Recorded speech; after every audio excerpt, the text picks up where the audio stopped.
नमस्कार। आकाशवाणी जयपुर अजमेर से प्रस्तुत हैं प्रादेशिक समाचार।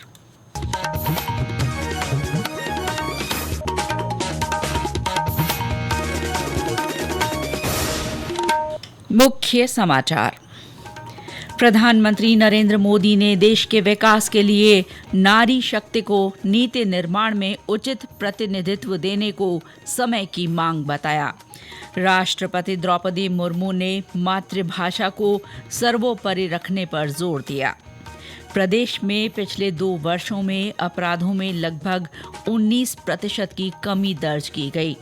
और राज्य में तीखी गर्मी के बीच कल जयपुर, भरतपुर और बीकानेर संभाग में कहीं-कहीं बादल गरजने और आंधी चलने की संभावना।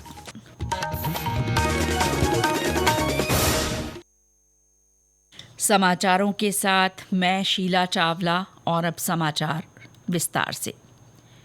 प्रधानमंत्री नरेंद्र मोदी ने कहा है कि देश की 50% आबादी को निर्णय लेने की प्रक्रिया में शामिल किया जाना चाहिए।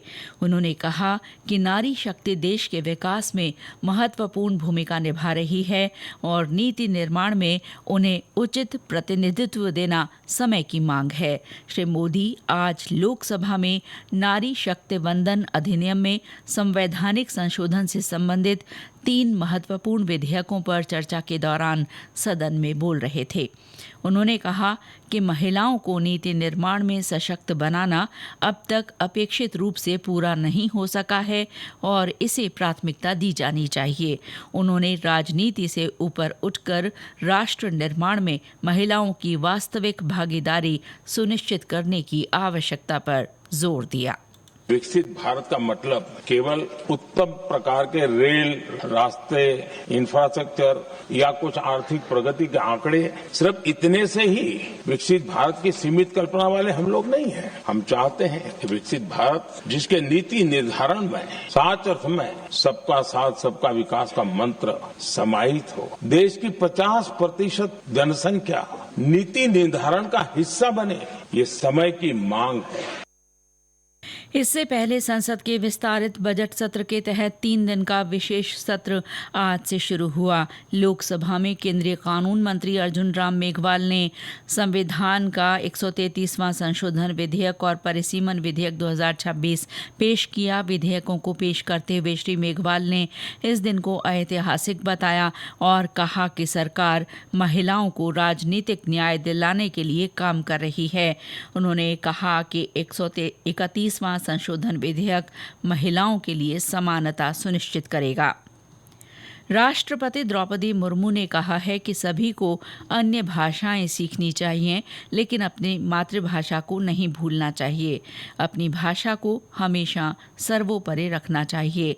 राष्ट्रपति मुर्मू महाराष्ट्र के वर्धा में महात्मा गांधी अंतर्राष्ट्रीय हिंदी विश्वविद्यालय के 6ठे दीक्षांत समारोह को संबोधित कर रही थीं। राष्ट्र निर्माण में भारतीय भाषाओं के महत्व पर बल देते हुए राष्ट्रपति ने कहा कि हमें एक मजबूत, आत्मनिर्भर और विकसित भारत का निर्माण करना चाहिए और ये केवल भारतीय भाषाओं की नींव पर ही संभव है। मुख्यमंत्री भजनलाल शर्मा ने कहा है कि राज्य सरकार अपराध मुक्त राजस्थान बनाने के लिए पूरी प्रतिबद्धता से काम कर रही है। आज जयपुर में पुलिस अकादमी में 77वें राजस्थान पुलिस स्थापना दिवस के अवसर पर आयोजित राज्य स्तरीय समारोह को संबोधित करते हुए उन्होंने कहा कि सरकार की जीरो टॉलरेंस नीति के सकारात्मक परिणाम सामने आ रहे हैं। उन्होंने बताया कि पिछले 2 सालों में प्रदेश में अपराधों में लगभग 19% की कमी आई है। श्री शर्मा ने कहा कि संगठित अपराध और नशे के खात्मे के लिए एंटी गैंगस्टर और एंटी नारकोटिक्स टास्क फोर्स का गठन कर प्रभावी कार्रवाई की जा रही है। मुख्यमंत्री ने साइबर अपराधों से निपटने के लिए समाज की भागीदारी और कम्युनिटी पुलिसिंग पर जोर दिया। उन्होंने विश्वास दिलाया कि प्रदेश में कानून व्यवस्था को सुदृढ़ करने और पुलिस कर्मियों के कल्याण के लिए राज्य सरकार द्वारा कई कदम उठाए जा रहे हैं। राजस्थान सरकार ने पुलिस कर्मियों के कल्याण और प्रभावी पुलिसिंग के लिए अनेक कदम उठाए हैं। प्रदेश के पुलिस बल को मजबूत करने के लिए 8000 से अधिक कांस्टेबलों की नियुक्ति पत्र प्रदान किए गए हैं।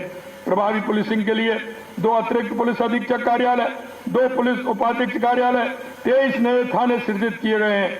8 पुलिस चौकियों को पुलिस थानों में क्रमोन्नत किया गया तथा 35 नवीन पुलिस चौकियां खोले जाने की स्वीकृति जारी की गई है।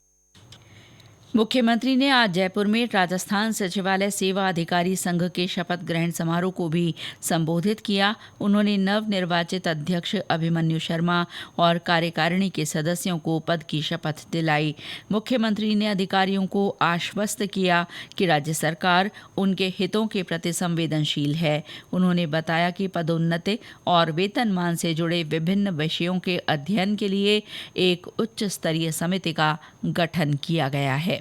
केंद्र सरकार के अनुरूप राज्य सरकार ने भी ग्रेजुएटी की सीमा 20 लाख से बढ़ा करके 25 लाख रुपए कर दी है। बजट 2026-27 में भी हमने कार्मिकों को पेंशनर्स के हित में कई दूरगामी प्रावधान किए हैं। पदोन्नति और वेतनमान से जुड़े विषयों के अध्ययन के लिए उच्च स्तरीय समिति के गठन का निर्णय लिया है, जो भविष्य में 8वें वेतन आयोग की सिफारिश पर भी विचार करेगी। राज्य सेवा के अधिकारियों को अंतर्राष्ट्रीय स्तर के प्रशिक्षण उपलब्ध कराए जाएंगे, जिससे अधिकारी कर्मयोगी की भावना से रूल बेस्ड से रोल बेस्ड कार्यशैली की ओर अग्रसर होंगे। इस अवसर पर मुख्यमंत्री ने सचिवालय सेवा में सहायक शासन सचिव स्तर के 15 नए पद सृजित करने और पदोन्नति के लिए 2 वर्ष की शिथिलता देने की भी घोषणा की। उन्होंने बताया कि सरकार ने ग्रेच्युटी की सीमा 20 लाख से बढ़ाकर 25 लाख रुपए कर दी है।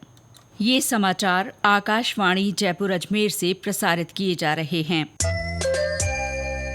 प्रादेशिक समाचार बुलेटिन आप हमारे x handle @AIRnews_Jaipur, YouTube channel Rajasthan AIR news और फेसबुक AIR न्यूज राजस्थान पर भी सुन सकते हैं। देश के कई राज्यों और केंद्र शासित प्रदेशों में जनगणना 2027 के पहले चरण की गणना का काम आज से शुरू हो गया है। ये अभियान 15 मई तक चलेगा। राजस्थान में इसकी शुरुआत आगामी 1 मई से होगी।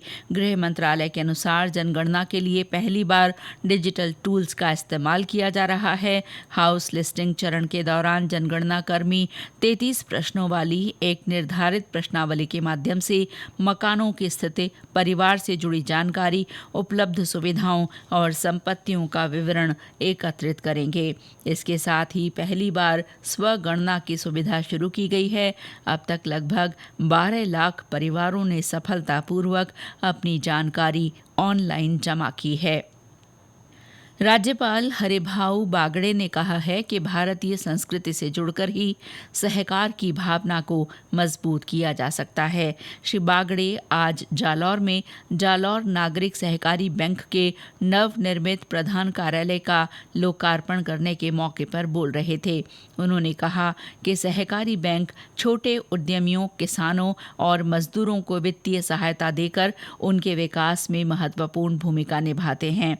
उन्होंने राजस्थान में डेयरी क्षेत्र की सफलता की सराहना करते हुए कहा कि सहकारिता के कारण ही प्रदेश दुग्ध उत्पादन में देश के अग्रणी राज्यों में शामिल है। उन्होंने विश्वास जताया कि सहकारिता के माध्यम से ही वर्ष 2047 तक विकसित भारत का संकल्प साकार होगा। जयपुर में कल नारी शक्ति फॉर विकसित भारत रन का आयोजन किया जाएगा।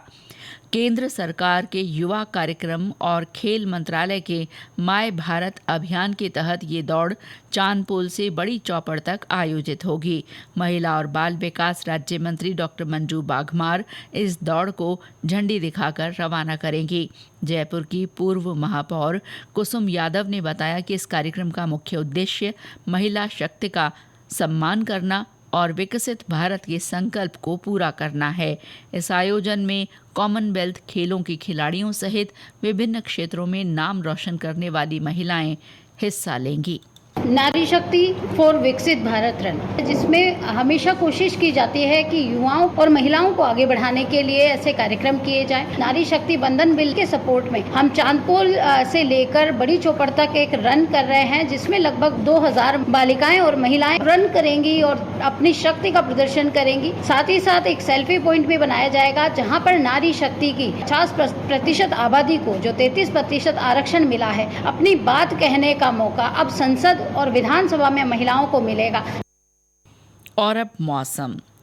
प्रदेश में गर्मी के तेवर तीखे होने लगे हैं। पिछले 24 घंटों के दौरान राज्य के अधिकांश हिस्सों में मौसम मुख्य रूप से शुष्क बना रहा।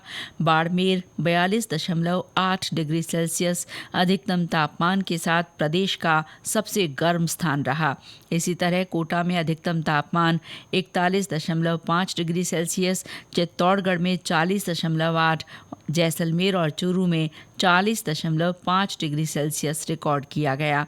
मौसम विभाग के अनुसार कल एक पश्चिमी विक्षोभ के प्रभाव से जयपुर, भरतपुर और बीकानेर संभाग के कुछ हिस्सों में मौसम का मिजाज बदल सकता है। इस दौरान मेघ गर्जन के साथ 30 से 40 किलोमीटर प्रति घंटे की रफ्तार से आंधी चलने और कहीं-कहीं बूंदाबांदी होने के आसार हैं। अजमेर के न्यू सराधना स्थित Gatishakti multi modal cargo terminal से आज मुंद्रा पोर्ट के लिए पहली एक्सपोर्ट कंटेनर रैक रवाना की गई। मंडल रेल प्रबंधक राजू भूतड़ा ने इस रैक को रवाना किया। ये टर्मिनल किशनगढ़ और ब्यावर क्षेत्र के मार्बल, ग्रेनाइट और खनिज उद्योगों को सीधे रेल संपर्क की सुविधा देगा। वेस्टर्न डेडिकेटेड फ्रेट कॉरिडोर से जुड़ा होने के कारण यहां से बंदरगाहों तक माल पहुंचाना अब तेज और सस्ता होगा। श्री भूतड़ा ने बताया कि इस टर्मिनल का विकास रिकॉर्ड 7 महीनों में किया गया है। इससे ब्यावर और राजसमंद के सीमेंट और पत्थर उद्योगों को विशेष लाभ मिलेगा। शुरुआती दौर में यहां से हर महीने 2 से 3 रैक संचालित करने की योजना है। और अंत में मुख्य समाचार एक बार फिर। प्रधानमंत्री नरेंद्र मोदी ने देश के विकास के लिए नारी शक्ति को नीति निर्माण में उचित प्रतिनिधित्व देने को समय की मांग बताया। राष्ट्रपति द्रौपदी मुर्मू ने मातृभाषा को सर्वोपरि रखने पर जोर दिया। प्रदेश में पिछले 2 वर्षों में अपराधों में लगभग 19% की कमी दर्ज की गई। और राज्य में तीखी गर्मी के बीच कल जयपुर, भरतपुर और बीकानेर संभाग में कहीं-कहीं बादल गरजने और आंधी चलने की संभावना। इसके साथ ही प्रादेशिक समाचार बुलेटिन समाप्त हुआ। नमस्कार।